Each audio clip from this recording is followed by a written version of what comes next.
Now let's look at two examples where we find the values of cosine, sine, tangent, secant, and so on.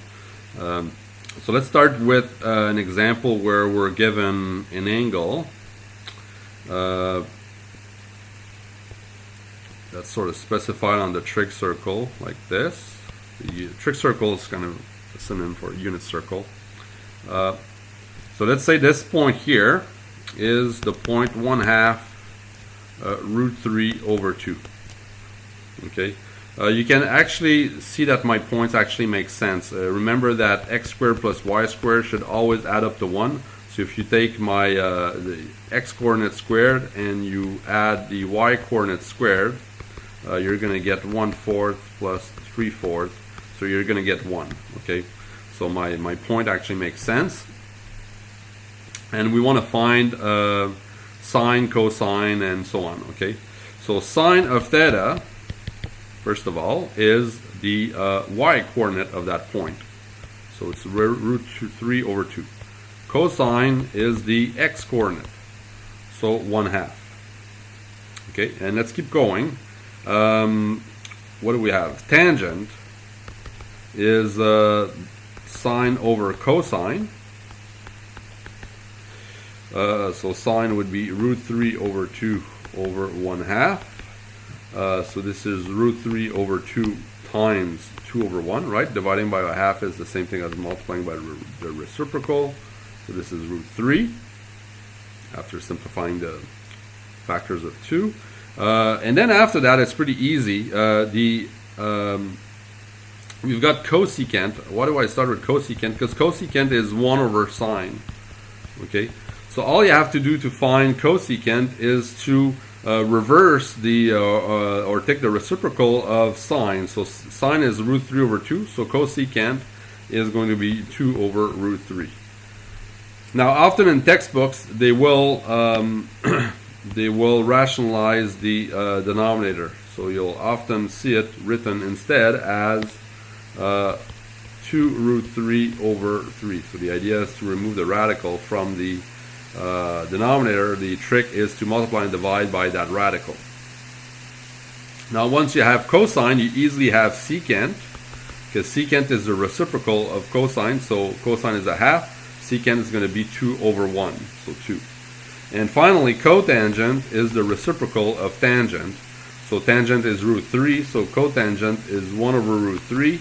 If you rationalize the denominator, you're going to get root 3 over 3.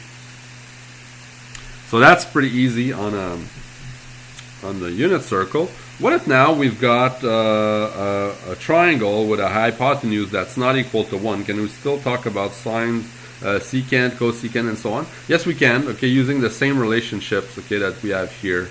Okay, so we're going to use cosecant is 1 over sine, and so on. So on this this other example, I've got a right triangle. Okay, so maybe this is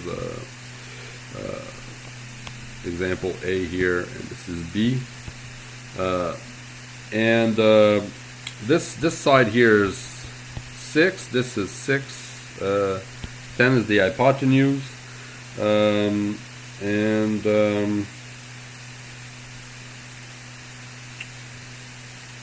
we want to find all the trig functions for that triangle. So first thing is to find the opposite side. Okay, so we've got that 10 squared is 6 squared plus the opposite side squared. So 100 minus 36 is the opposite side squared. This is 64. 64 is 8 squared, so that makes the opposite side equal to 8.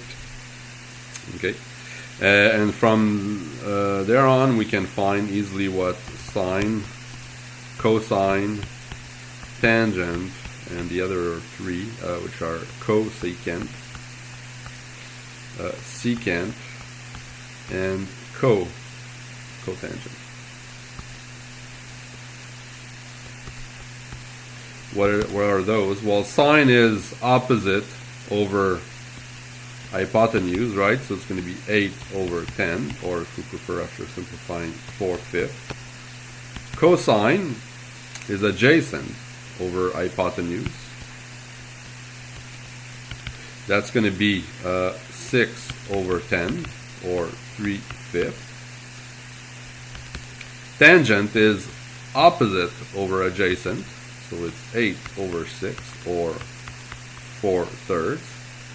And for the other expressions, it's pretty easy. We just take the reciprocal of the 3 previous answers. Okay. For example, for cosecant, we would get 5 over 4. So notice that 5 over 4, that's the same thing as doing hypotenuse over opposite. So, so you could remember that cosecant is hypotenuse over opposite, but also here it's to get the numerical value, it's easier just to look at the reciprocal of sine. Secant would be the reciprocal of cosine, so it would be hypotenuse over adjacent, but taking just the reciprocal of 3/5, we get 5/3. Cotangent is the reciprocal of tangent, so this is A over O, and taking the reciprocal of 4/3, we get 3/4.